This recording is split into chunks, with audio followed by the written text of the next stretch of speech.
Good morning, students. Welcome back to the next session with computer organization.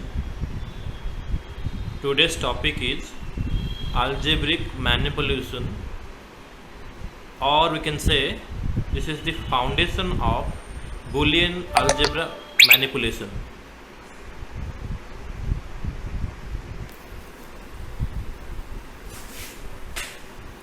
So, what does an algebra means? Algebra is simply an expression containing some variables and constants. Similarly, Boolean algebra can be expressed with variables and constants. The main difference between the normal algebra that we are used to deal with in mathematics is that they can take decimal values, that is numbers comprising digits from 0 to 9, whereas Boolean algebra only deals with binary values, that is 0 and 1, and the range of operators with normal algebra is larger than the range of operators in Boolean algebra. Boolean algebra only deals with three operators, that is dot, cross, and a complement.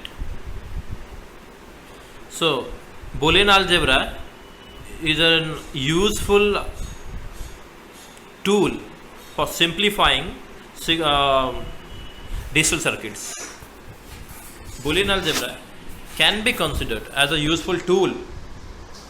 We can call Boolean algebra as a tool. Why? A tool that simplifies our tedious jobs in our day-to-day life. So Boolean algebra is also considered as a tool because it can be used to simplify the use of gates in electronic circuits. Hence it is called as a tool. So the first question arises in our mind is why to simplify digital logic? Because a simplified digital logic can be cheaper and faster. How we can say that it is cheaper and faster? It is cheaper cheaper because we are using reduced number of gates. When we simplify a Boolean expression, it will definitely use less number of gates as compared to a previous expression which is not simplified. So we are able to use less number of gates as compared to the previous one. Hence it is cheaper because we have been using less number of gates. Since we are using less number of gates, the circuit produces less frictions. Hence it is more faster. What is friction? See, in the real world, friction exists everywhere. When we travel through the road with a bicycle, there also friction exists, and when electronic charge or electricity flows through the circuit, there also friction exists. So gate is nothing but a interface from one side to other side. So when electricity passes through gates, friction occurs, and hence the speed of the electricity reduces, speed of the signal reduces thereby. Hence, by using lesser number of gates, we will have less friction, hence much faster signal traveling as compared to the previous one. So these two are main reasons to simplify a Boolean expression. So example, we have an example here. F is equal to, you can have an example here, f is equal to xyz plus xyz bar plus xz. So we can simplify it by using the Boolean rules, the 15 to 17 Boolean rules you have read about in previous classes. By using those Boolean rules, we can solve or simplify these Boolean expressions. See, in the first expression, here xyz plus xyz bar is grouped together. When we can see here xy in both the term, xy is common, so we can extract the common terms xy from the two terms. So the remaining are what? Y plus y bar, and the last term is as usual xz. So after extracting the common elements, we have z plus and z bar, and the rest is xz as it is. We kept as it is. Z plus z bar is always 1, hence xy plus 1, xy into 1 is xy, and the remaining is what? Xz. Now we have to solve xy plus xz. Here also we get a common term, that is x. So we will if you will drag out x, see here we are using how many gates? 3 gates. Here we are using 3 gates. One gate between x and y, that is AND gate. One gate between x and z, that is AND gate, and one gate between xy and xz, that is OR gate. So we are using 3 gates. If we can simplify it by taking x common, here we will get x into y plus z, then thereby we will have only 2 gates, that is x into y plus z. Then we will use 2 gates, one AND gate and one OR gate. So this can be further simplified as when we will get x common out of these 2 terms, and the simplified expression will be x into bracket के अंदर inside bracket y plus z. So in this way, by using Boolean expressions, we can simplify the Boolean expressions by using Boolean rules. We'll continue with algebraic manipulations with another example.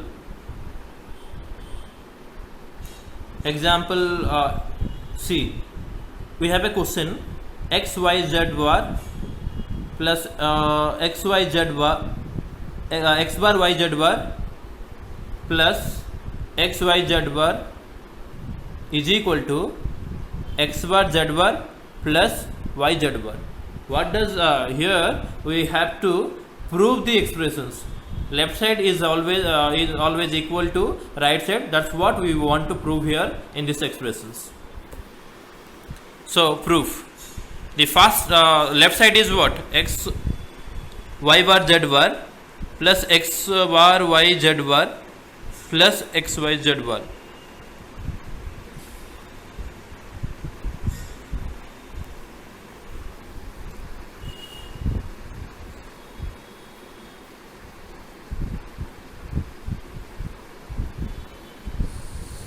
See, in the first step, what we have done here? We have 3 terms here, but I have splitted the middle term into 2 parts. How? We know that x plus x is equal to x. According to Boolean rules, x plus x is equal to x. So we have applied the same rule to the middle term. So x bar y z bar is equal to x bar y z bar plus x bar y z bar. We have considered x bar y z bar as x. Simply according to the Boolean algebra rule, we have x plus x is equal to x. So instead of x we can write x plus x. Hence in this second term we have written x bar y z bar plus x bar y z bar. So the previous 3 terms becomes a 4 term algebra here. So you can easily group the first 2 and the last 2. So when we from the first 2 we will have x bar z bar as common, and after extracting the x bar z bar we will have y plus y bar. Similarly, from the last 2 terms we will get a common of yz, and we will have x bar plus x as yz is common, and will remaining we have x bar plus x as remaining. We know that addition of a variable with its complement, addition of a value with its complement is always 1. Hence x bar z bar into 1 plus yz into 1. So the last term is what? X bar z bar plus yz bar. Here also we can find out the common z bar here. So the remaining will be z bar into x bar plus y. This will be the final statement. Next we will see complement of a function. Next we will see what is the complement of a function. Very important. We will use De Morgan's law here in complement of a function. The complement of a function is denoted by interchanging star and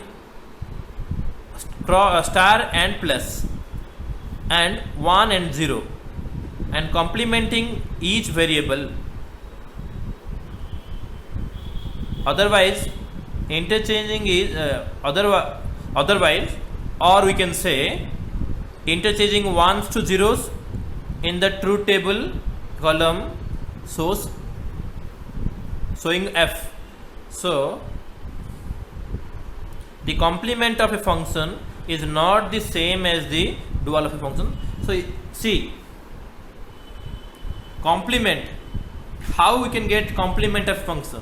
Simply, if it is in binary form, we can change the zeros into ones, then we will get the complement. Or if it is in an expression form, we will change the stars into plus and plus into plus, the pluses into the stars to get the complement. See, complement example. Find g of xyz. The complement of f of xyz is equal to. So here we will find g of xyz. Generally, g of xyz is the complement of the function f of xyz. So we can write it as g of xyz or f dash of xyz, whatever you can write of your choice. So we have a function f of xyz is equal to x y bar z bar plus x bar yz. So the complement of the function or g of g is equal to x y z bar z bar plus x bar yz whole complement.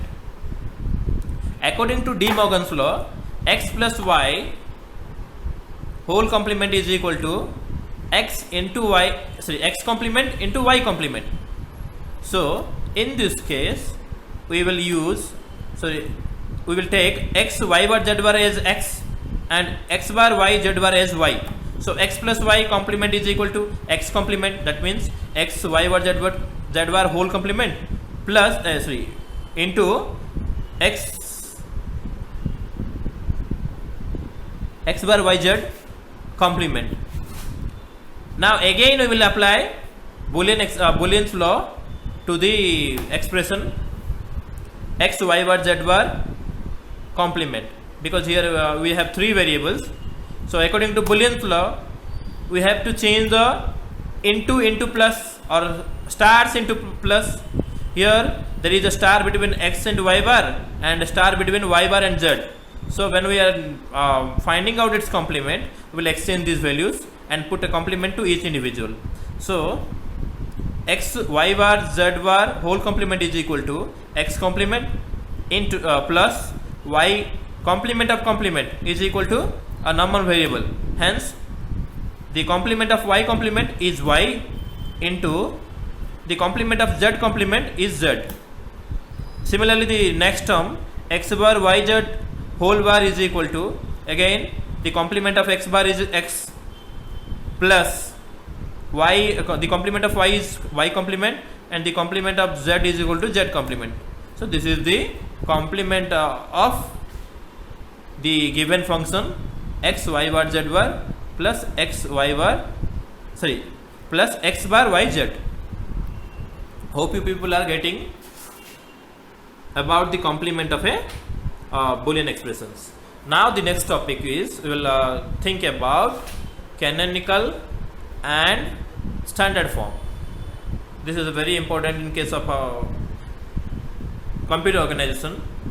and logic simplifications, we should know what is a canonical form and what is a standard form. So we need, if we have a standard form, to simplify we have to convert it into a canonical form. So we need to consider formal techniques for the simplification of Boolean functions. Identical functions will have exactly the same canonical form. Mean terms and max terms. These are the topics we will cover in this canonical and standard forms. Sum of mean terms and product of mean terms. Product and sum terms. Sum of product SOP and product of sum. See, these are the topics we are going to cover in the next slides. So definitions. So before going to the topic, we should get familiar with some terms that will help in the coming slides or coming topics. The first one is literals. A variable or its complement is called a literal. Simply I can give an example. If I am writing a it is a literal. If I am writing a complement is a literal. So literal are nothing but variables or its complements. Next is product terms. Literals product terms. Literals connected by star is known as product terms. Some term A star B star C is a product term, or we can simply write without the star also. If I am not using anything between the literals, it indicates it's a product term. We don't need to put a star for product terms, but for some terms we have to put a plus between the literals. So the literals connected by plus are called sum terms. Then next comes mean terms. A product term in which all the variables appears exactly once, either complemented or uncomplemented form. So if I have a function, this function have three variables x and y and z. So in product term, all three variables x and y and z, each of the product term, in each of the product term, all three variables should be appear. That is in either form, either in complemented form or in uncomplemented form.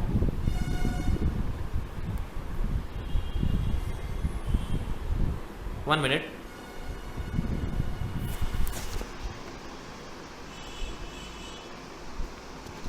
See, I can show you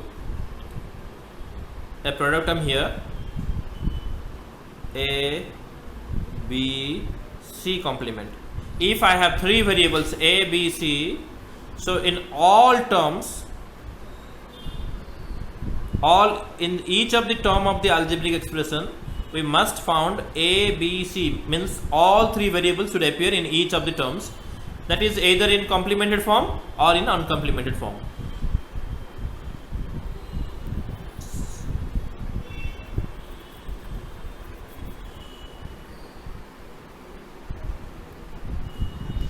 So this is called canonical form. In canonical forms, each term should contain all the variables that is involved with the functions of Boolean algebra.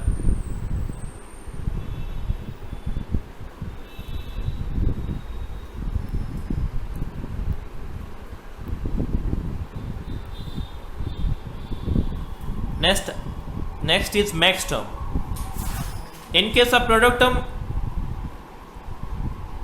we can say that mean term is the term that contains or that involves all the variables that generally involves with the function. Similarly, in terms of sum terms, that means what? For sum terms, if I are talking about sum terms,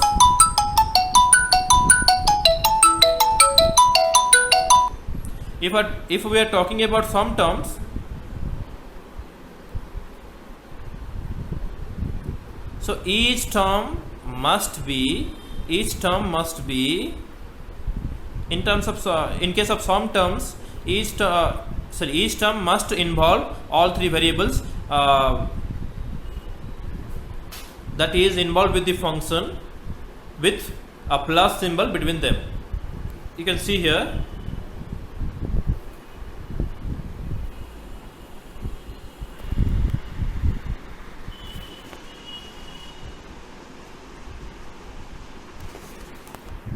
I can give you an example of sum term. A plus B bar plus C is a sum term. If a function contains three variables A, B, C, then this A plus B bar plus C is a sum term. See, and this sum term is called as max term because all three variables are involved with the term. But if there is a sum term like this, A plus B is not a max term because C is missing from here. So this is called max term.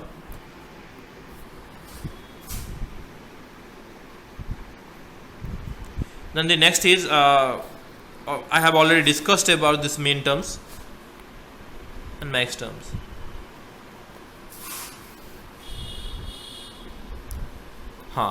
Then truth table notation for min terms and max terms. Truth table notation for min terms and max terms. You can see here.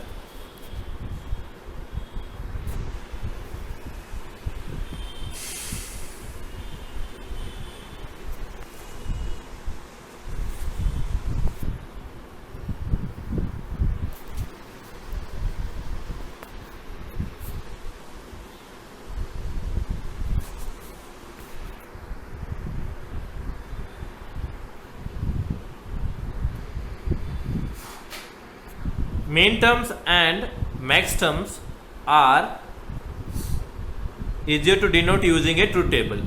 Example, assume three variable x, y, z. So if we have three variables x, y and z, so the min terms will be represent what? The first one is x bar, y bar, z, that is 0, 0, 0 and will be considered as m0. Similarly, the second one is what? 0, 0, 1, that is x, y, z bar, and that will be denoted by m1. Similarly, the third one is 0, 1, 0 and that will be denoted by x bar, y, z bar, and in shorthand notation we will write it m2. The third one is 0, 1, 1, so it will be written as x bar, y, z, and it will be written as denoted by m3. Similarly, the rest of the one you can consider. Similarly, for max term, see, in main terms we will take 0 as for complement value and 1 for non-complemented value, but in max terms we will take 1 for complemented values and 0 for non-complemented values, and we will use a plus between the variables. There is a difference between the main term and max term.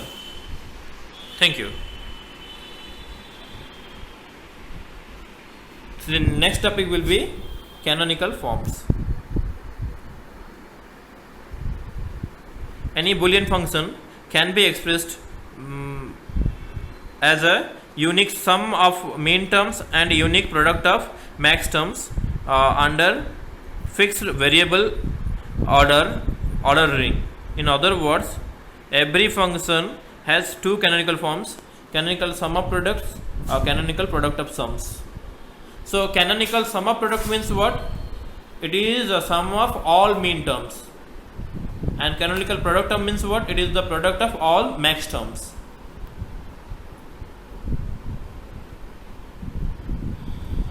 So canonical sum of product. The min terms induced are those mj such that f is equal to 1 in row or the truth table of f. So a canonical sum of product will produce always a 1. A canonical product of sum will produce always a 0. If we will plot the canonical form in a truth table, it will always show you a 0. So truth table for f of ABC at the canonical sum of product form for f is f of ABC is equal to m1 plus m2 plus m3 plus m4 is equal to a bar b c bar, a bar b bar c bar plus a b c bar plus a b bar c bar plus a b c bar. This canonical product of some form, the canonical product of some form for f is ABC is equal to m0 plus m3 plus m3 plus m5 plus m7. So these see, you will ask a question, sir, how you know that this is m0 m1 plus m2 plus m4 plus m6. This is evident from the truth table. See, in the truth table, first of all we will have a truth table. From there we have to we will get the canonical form. So we will take those terms from the truth table where we will find a 1. So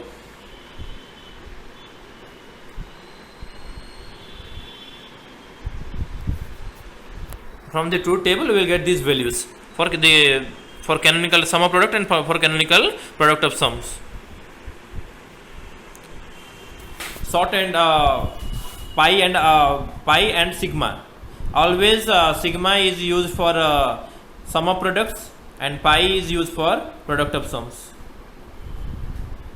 You can give see here, f of ABC is equal to sigma m 1 2 4 6, where sigma indicates that this is a sum of product term and m 1 2 4 6 indicates that the mean terms to be included are m1, m2, m4 and m6 respectively. f1 ABC. So here pi indicates what? In the second statement, pi indicates it's a product of sum, and again 0, 3, 5, 7 indicates these are the max terms involved with the expressions. Since mj is mj, capital MJ for any j, so sigma m2 1 2 4 6 is equal to sigma m 0 3 5 7. So what is visible from here? If we have 3 variables, so total number of terms is here 8. 2 to the power 3 is equal to 8. If sigma m is equal to 1 2 4 6, then pi of m is equal to the remaining ones 0 3 5 7 for the function f of ABC. I can see. Then we will proceed to the next one, the conversion between canonical forms, and we will discuss about this conversion of canonical forms in the next class. Thank you for attending my class. Good luck.